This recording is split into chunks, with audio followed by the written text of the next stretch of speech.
All right. Hello and welcome back to my drawing journal for the month of August 2023.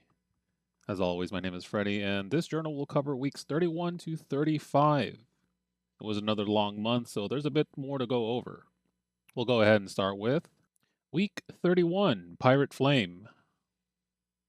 I conceptualized this one since November of last year, but held off on going further until I knew how I wanted to design her. So the time lapse for this one is very late. For now, I will start with screenshots I took of some progress. This drawing started off as a witch. I know. I had no direction, no character I could fall back on, no real idea, just a basic pose. The concept was clothing imbued with fire, so I had the sleeves trail off like it was breathing fire. The bottoms, on the other hand, were just simple bikini that needed work, and the usual knee-high boots that a lot of my designs seem to have. I really need to change that. Second version was similar, but started to include a skirt and a chair behind her. What I didn't like was how the skirt didn't show the pose as well as I'd want it to. Version 3 took on the looks closer to a Time Witch character I've drawn many times before. She had a lot of the same elements, the long draped sleeves, the shorts, and the hat. This version also had a slight lean to her right arm and let her body rest on it. Not bad. The final version does away with a lot of what I had previously. I drew from pirate-esque clothing, where clothing is heavily layered. The hat still looked like a witch's hat, but I felt it worked, at least for me. The boots went higher to thigh-high boots, and the pants were used to better define her pose instead of her skirt. The aim for the character is more of an overly confident, if not arrogant, pirate that one day found treasure in the form of clothing with flame magic tied to it. It breathes fire, it allows the wearer to cast fire, and for a pirate in the seas, it's perfect weapon to destroying your enemy vessels. So in turn, she became successful at what she did with her crew, and no one else would dare to oppose her.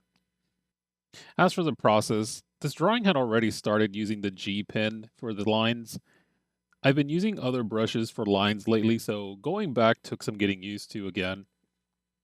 My old line process was drawing with a G pen at a fixed width.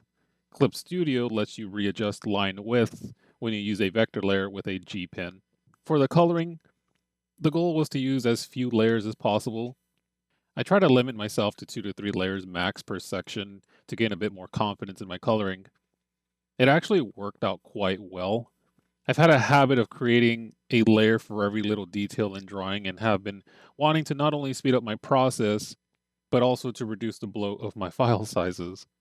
There's a point in the time lapse that you will see that I left some very bright orange highlights slash reflections on her clothing.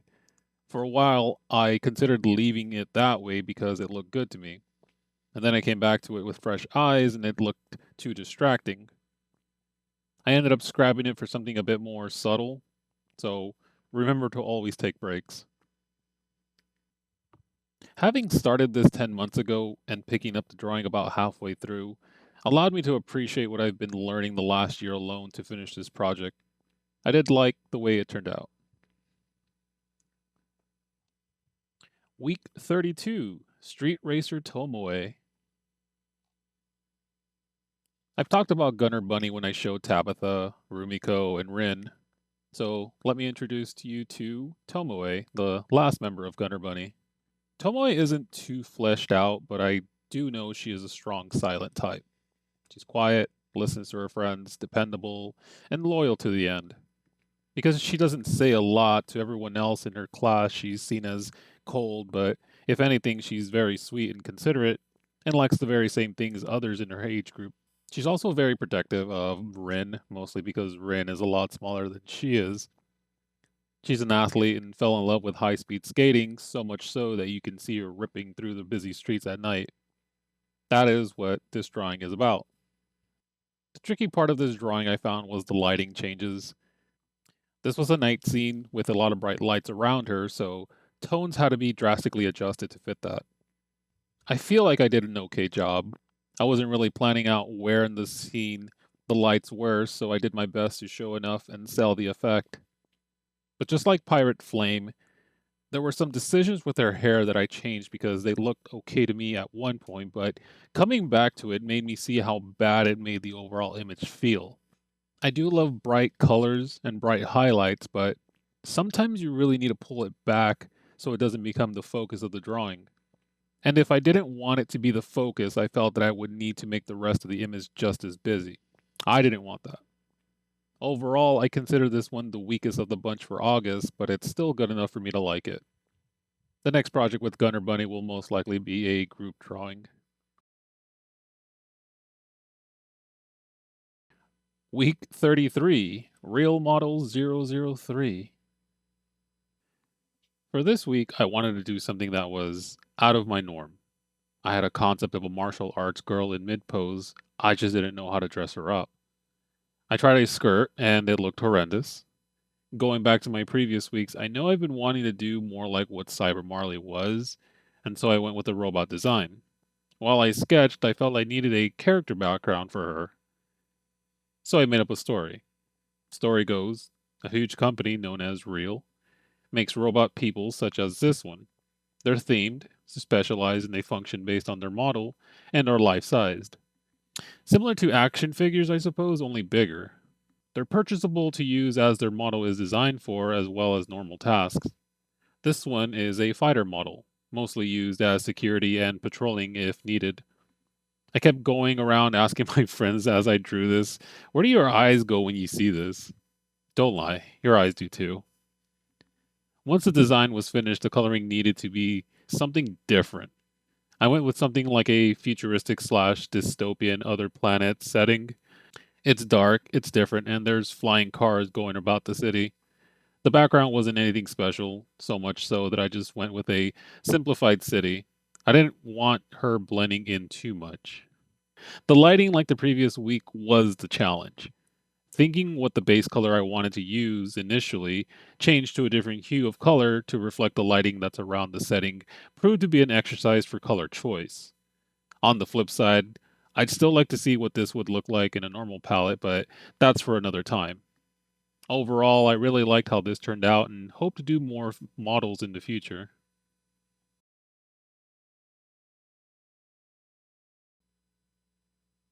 Week 34, Time Witch's Shock. It surprised me that I've gotten this far in my project and not done a single drawing of this character. This is Kano. She's a witch from olden times. She likes to tinker with old jewelry, amulets, or unknown relics that are supposed to contain unknown magic. One day she finds one while in an unknown location. It activates and sends her hundreds of years into the present day. She freaks out at the modern marvels the world has. The city ends up frightening her. A passerby finds her destroying things around her and tries to calm her down. They talk, and the girl decides to look after her, even though she doesn't understand how she does what she does. I know, it's a quickly thrown together story, and I came up with that a long time ago. It is what it is. Her design isn't finalized yet. She's still being drawn differently every time I do. Her concept is that she's a witch with elemental spell control. Swapping elements is limited and also changes her personality based on what element she switches to. Her outward appearance also changes based on the element. It's very Mega Man inspired in how Mega Man's color changes based on what weapon he's using. Similar to that. I kept the coloring very simple since this was my first drawing of her in many years. Simple cell shading with a soft brush after was enough to show what I needed. I originally wanted to use a background but decided that a basic character illustration sheet would do. In the past, she has been one of my favorite characters to draw. Yes, she's a witch, but I also felt like she's one of I can really just let loose with given how she changes appearances regularly. I also feel that I need to do more character design profiles such as this to start finalizing some designs. Overall, it wasn't bad at all. Week 35, Cyber Hood.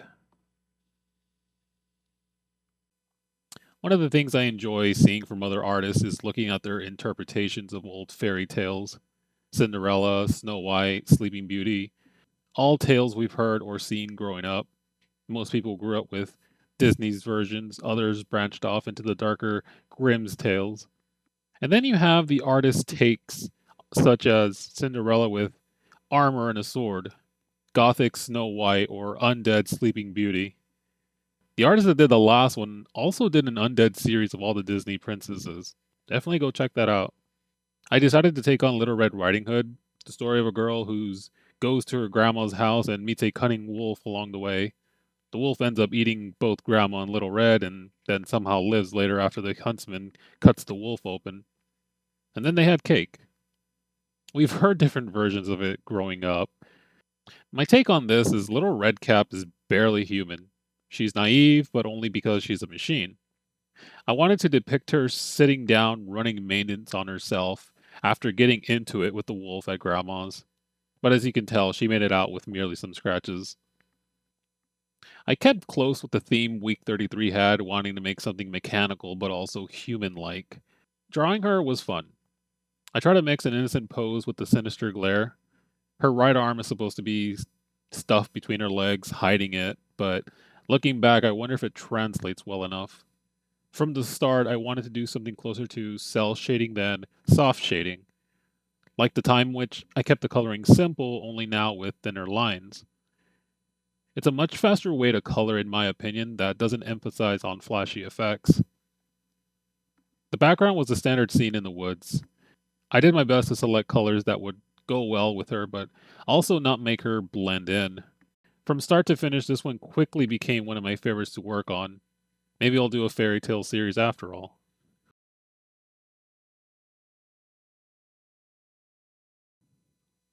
Week 36 preview is Feline Archer. Here's a Catgirl Archer character that I created long ago that I've been wanting to redo for a while now. So here it is. Not sure how this one will turn out, but we'll see.